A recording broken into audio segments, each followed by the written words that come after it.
Get ready, the excitement starts now. The group bids farewell to families. Mike proudly showcases his supermodel girlfriend on his phone, while Brandon listens quietly. After arriving, support teams grab tasks, and Brandon sees the terrifying forest fire from the helicopter. Even at hundreds of meters up, the heat waves from below are intense. One team member gets so shaken up he throws up, and Brandon bravely... Suddenly, he sees a deer escaping in the sparse forest, camera pulling away. And comes the apocalyptic fire scene. Upon reaching their assignment location, the team efficiently constructs fire lines just like in training, impressing the evaluator. But the good vibes don't last long, as a sudden storm threatens the nearby town. The captain decides to light a fire here, reducing fuel for the incoming forest fire, but the evaluator disagrees. Drawing on 40 years of experience, the evaluator insists it will spread fire, sparking a heated argument. The captain tells him to shut up. Oh boy, they've definitely annoyed the evaluator now, but in the captain's mind, putting out fires is way more important than keeping the squad. The team backs up his decision and begins rubbing torches to light the campfires, while Brandon, being the rookie, has Mike step up to demonstrate how to ignite. However, Mike accidentally steps on a wasp's nest, but Brandon isn't holding a grudge, quickly dodging the stings. The other teammates successfully light the fires, halting the spread of the wildfire, and at night, they happily admire their handiwork. Only the captain sits on a rock worrying, as the wildfire is extinguished the next day. On the way back, a chowd tree suddenly falls, but Brandon reacts quickly and pulls his teammate back, earning their respect again. Once at the helicopter, Mike starts teasing Brandon again, claiming he can't board if his helmet has no strap. Another teammate pulls out tape, tying Brandon up like a pig. Seeing his ridiculous appearance, the teammates can't help but burst into laughter, while Mike pulls out a bandage, and Brandon casually waves it off. He knows he's finally part of the crew. This is his family now. A few days later, back at the base, the captain anxiously awaits the evaluation results, regretting his earlier outburst and fearing all the team's hard work might go to waste. He desperately watches the fire situation, and his friend Don rushes in to comfort him. As soon as the captain speaks, everyone instantly prepares for fire defense. At that moment, Don announces to everyone, "I just spoke with the evaluator. He thinks your captain is a jerk, but he also praises you on..." Everyone lights up with smiles and hugs after working so hard for so long. They've waited long enough for this moment, and then they dive into brainstorming names for the team. Captain and Don glance at each other, thinking of Granite Mountain.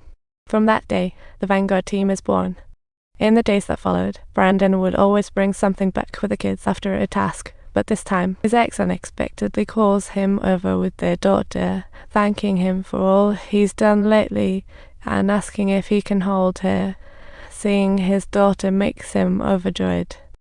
Staring at her tender little face and pure big eyes, Brandon can't help but tear up, going from being abandoned by loved ones to reclaiming his dignity. He draws strength from love, responsibility, and an indomitable spirit, officially joining the Vanguard. All team members hold a party at the captain's house, having a blast while Mike stays inside, feeling down. He just wants everyone to be happy, but ends up realizing he's the one who's really been left out. What goes around comes around. Ironically, he's now out of a place to stay. Brandon generously offers him a spare room anytime he needs it, as they have truly become good brothers during this time.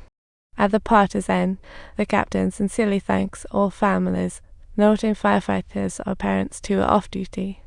Each of them holds a special place in their children's lives, shouldering countless responsibilities. They are the close ones to their kids, fathers, husbands, and sons to their mothers. In families, everyone is indispensable, but future responsibilities weigh heavier. They not only need to handle this week's fire conditions, but will also be traveling across the country, relying heavily on their family support. Continuing with the strategy of fighting fire with fire, the thick smoke causes Brandon to lose his way inside. Just as he's about to be swallowed by the flames, the captain saves him just in time, and everyone cheers. Time flies, it's been half a year already. Finally, his ex has given him permission to bring their daughter home for a sleepover to spend some quality family time together. His roommate Mike, usually a rough guy, goes all out to prepare the house for the little angels. Meanwhile, the captain and his wife share a heart-to-heart by the campfire. They agreed not to have kids when they got married. But as years go by with the captain constantly working outdoors, she increasingly feels lonely and yearns for a child to keep her company. The loss of fellow firefighters has made her worry every night, reinforcing her desire for children. The captain thinks his job's too dangerous for childcare, and they always argue about it.